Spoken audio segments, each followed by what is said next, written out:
ये है हैदराबाद शहर, साल 2020।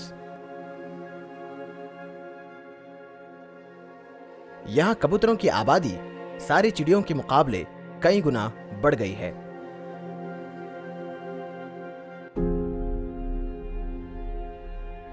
पर अब और कबूतर नहीं, लेकिन क्यों? जानते हैं, फेफड़ों की जानलेवा ILD बीमारी का सबसे बड़ा कारण है कबूतर। किसने कहा? सुनिए मरीजों और उनके परिवारों की जुबानी। एक्चुअली मैं एक MTech ग्रेजुएट हूँ, स्कूल में जॉब करता हूँ। मैं 2009 में ILD का शिकार हुआ और फेफड़ों की इस बीमारी के कारण अब मैं अपने रोज़ के काम भी नहीं कर पा रहा हूँ।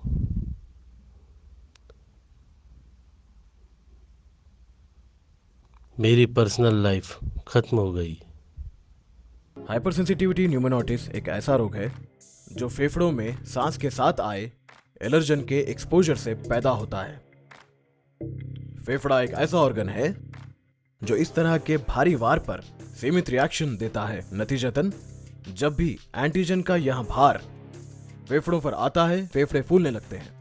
फेफड़े ऐसे हो जाते हैं जैसे कार्डबोर्ड, सभी फाइब्रस टिश्यूज मानो कार्डबोर्ड हो। मेरे पिता 2010 में चल बसे और हम जानकर हैरान थे कि उनकी मृत्यु फेफड़ों के इन्फेक्शन से हुई, जिसका कारण कबूतर ही थे। फेफड़ों में सांस लेने की ताकत नहीं बचती और एक अच्छा भला आदमी या औरत सांस लेने के लिए चटपटाते दिखते हैं। डॉक्टर्स कहते हैं हर हफ्ते ज्यादा से ज्यादा मरीजों में ILD इंटरस्टिशियल लंग डिसीजेस फैल रही है, जिसके आम लक्षण है लगातार सूखी खांसी और सांस लेने में बढ़ती दिक्कत।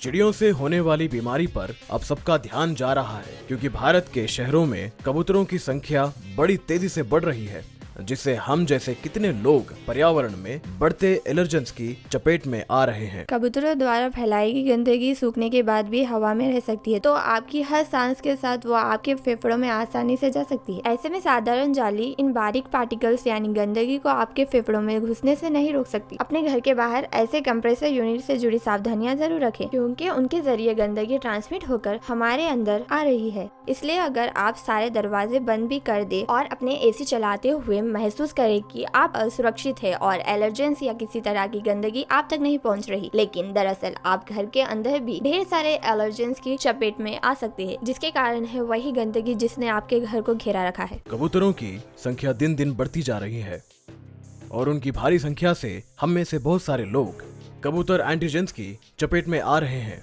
और ये एंटीजेंस ना सिर्फ उनके बीट में बल्कि उनके पंखों में भी मौजूद होते हैं। यहाँ भी पता चला है कि उनके पंखों पर इसकी परत होती है, खास तौर से सेबेशियस ग्लैंड्स में, जिसे वे उड़ान भरने के लिए अपने पंखों को साफ और सीधा करने के लिए इस्तेमाल करते हैं। तो ये सभी चीजें अपना असर छोड़ रही है। ऐसे एंटीजन के बार बार एक्सपोजर फेफड़ों में आती सूजन को और बढ़ा देगा। तो पहले उसकी एक्यूट होगी, फिर सब एक्यूट स्टेज और आखिर में यहाँ एक क्रॉनिक स्टेज में आ जाएगी, जिसमें फेफड़ों में सब जगह सूजन रहती है। यह फेफड़ों को सिकुड़ने में मजबूर करेगा और साथ ही हमारे गैस एक्सचेंज का हाल बुरा करेगा। और आगे आने वाले समय में लोग कुछ दूर तक भी ना हिल सकेंगे, ना ही चल पाएंगे। वे अपनी रोजाना की एक्टिविटीज भी ना कर सकेंगे और उन्हें आराम करते वक्त भी ऑक्सीजन की जरूरत पड़ेगी।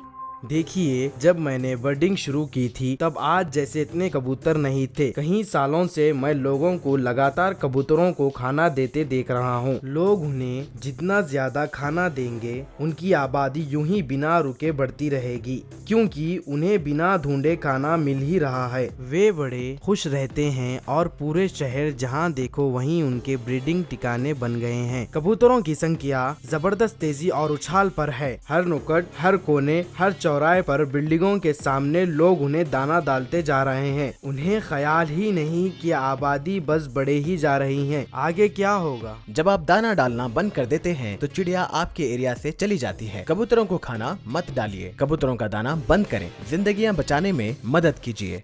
ये फिल्म अनवर अली खान की याद में बनाई गई है। वे विज्ञापन गुरु, लेखक और पत्रकार थे। उनके आखिरी शब्द थे, मैं सांस नहीं ले पा रहा हूँ के। फिल्म में नजर आने वाले युवा पेशेंट दानिश की जून 2020 में मृत्यु हो गई। उसकी याद में हम उसे इस फिल्म के जरिए श्रद्धांजलि भी दे रहे हैं।